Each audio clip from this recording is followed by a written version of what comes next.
He's gotten control of the World Health Organization so that they mandate vaccines all over the world, and the companies that make those vaccines, Gates is, in many of them, the major shareholder.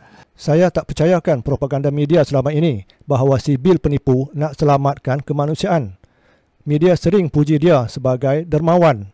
Hakikatnya, beliau dermawan palsu, korporat kapitalis, nak ambil kesempatan kelemahan pemimpin dan kemiskinan rakyat Indonesia dengan umpan pemberian wang, di mana berita ini sebut, saya petik, terdahulu Bill Gates turut mengumumkan pemberian geran berjumlah 159 juta dolar ataupun 674 juta ringgit kepada Indonesia bagi pelbagai inisiatif kesihatan dan pembangunan.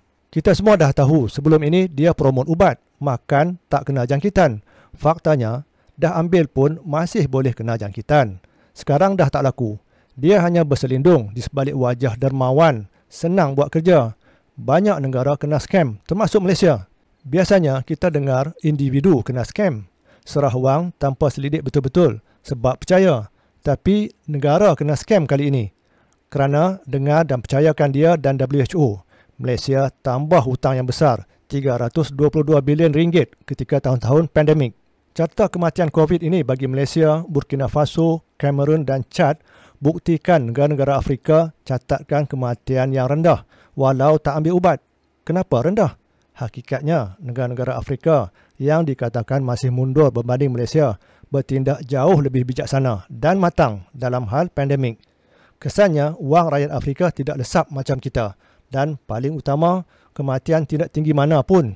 Tetapi kerana sombong, negara kita, KKM, tak mahu belajar daripada mereka. Masih percayakan WHO yang ternyata telah gagal. Hanya alat kepada skamer. Si Bill dan geng dia itu musang berbulu ayam. Hanya orang bodoh percaya kepada skamer.